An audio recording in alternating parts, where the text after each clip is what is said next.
नमस्कार बालमित्रांनो, मराठी बालभारती इयत्ता पहिली, पान क्रमांक 10. वंदना विटणकर या कवयित्रींची सुंदर अशी कविता. कवितेचे नाव आहे ए आई मला पावसात जाऊ दे. ऐक व म्हण. पहा, या चित्रामध्ये एक लहान बाळ आपल्या आईला काय सांगत आहे, कवितेमधून आपण पाहूया. ए आई मला पावसात जाऊ दे, एकदाच ग भिजुनी मला चिंब चिंब होऊ दे. ए आई मला पावसात जाऊ दे, एकदाच ग भिजुनी मला चिंब चिंब होऊ दे. मेघ कसे बघ गडगड करती, विजा नभातून मला खुणाविती. त्यांच्या संगे अंगणात मज खूप खूप नाचू दे. ए आई मला पावसात जाऊ दे, एकदाच ग भिजुनी मला चिंब चिंब होऊ दे. बदकांचा बघ थवा नाचतो, बेडूक दादा हाक मारतो. पाण्यामधुनी त्यांच्या मजला पाठलाग करू दे. ए आई मला पावसात जाऊ दे, एकदाच ग भिजुनी मला चिंब चिंब होऊ दे.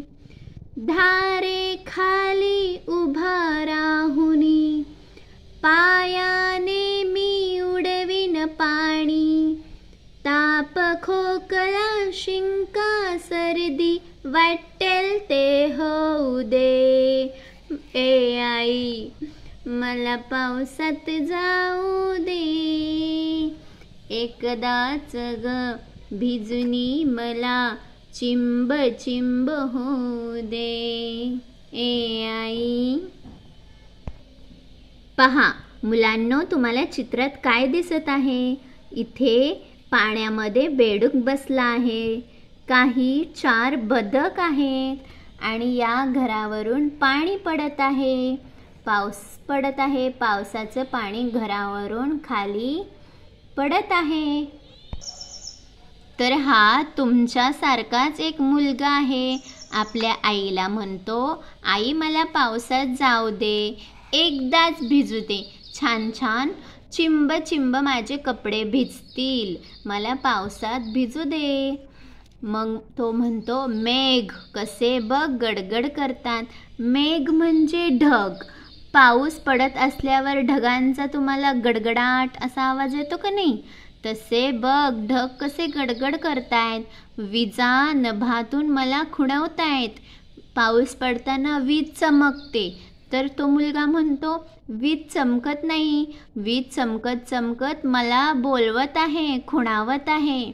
तिच्या संगे अंगणात मला खूप खूप नाचू दे, पावसात भिजू दे. बदकांचा बघ थवा नाचतो.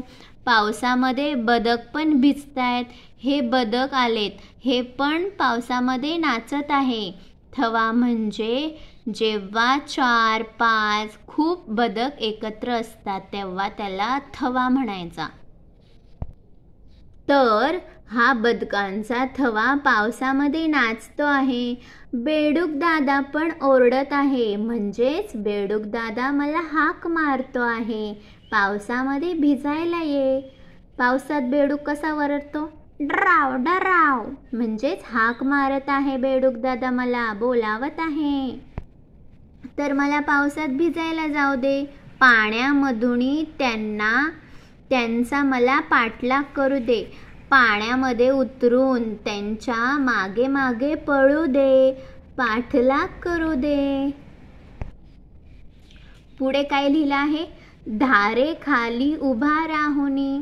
हे जे घरावरून पाणी पडतं आहे, या पाण्याच्या धारेखाली मी उभा राहतो आणि पायाने पाणी उडवू दे. जे पाणी साचलं आहे ते पायाने पाणी उडवायचे आहे. ताप येऊ दे, खोकला येऊ दे, शिंक आल्या, सर्दी झाली, काहीही होऊ दे, वाटेल ते होऊ दे, पण मला एकदाच पावसात चिंब चिंब भिजू दे, अशी विनंती हा मुलगा आपल्या आईला करत आहे. समजलं तर कविता समजली असेल तर पटकन चॅनलला सबस्क्राईब करा, व्हिडिओ लाईक करा.